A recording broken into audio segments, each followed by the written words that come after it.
Shumë vende u goditën rënd nga tarifat doganore nga shtëpia e bardhë.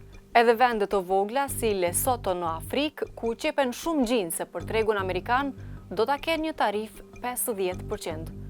Ishuj të vegjël në paqësorin jugor të banuar kryesisht nga pinguinat dhe fokat, gjithashtu u prekën nga tarifat. A e dini kush nuk u godit?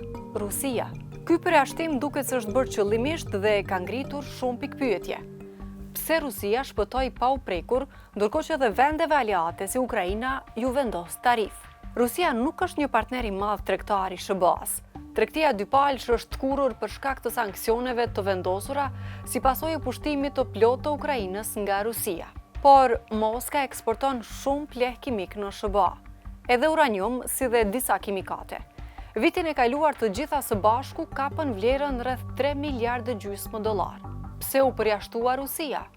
Sipas zyrtarëve të administratës amerikane, ka një shpjegim shumë të mirë. Është një kartë për negociata. Mund përdoret si mjet presioni, një karrot në vend të shkopit për ta nxitur Moskën të bëjë lëshime në tavolinën e negociatave. E shihni, Washingtoni dhe Moska janë të përfshira në negociata mjaft të ndërlikuara për momentin. Lufta në Ukrainë është pjesë e tyre. Administrata Trump dëshiron që Moska ta pranojë për një mend një armpushim. Për Kremlinin, negociatat përfshin diçka më të madhe.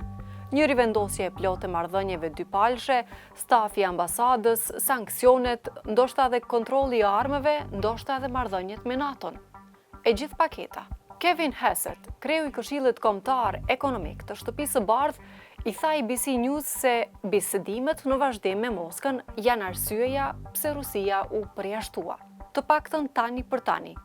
Por a do t'i vendos SBA-ja tarifat më vonë? Nëse Moska nuk bën përpjekje të sinqertë për të ndaluar sulmet brutale ndaj Ukrainës, sipas mendimit të administratës Trump, ata mund t'i vendosin tarifa për le të themi plehun kimik rus.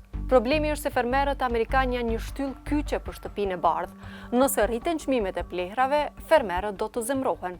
E njëjta gjë vlen edhe për uraniumin. SBA-ja përpiqet të shkëputet nga uraniumi rus, i cili përdoret në centralet bërthamore.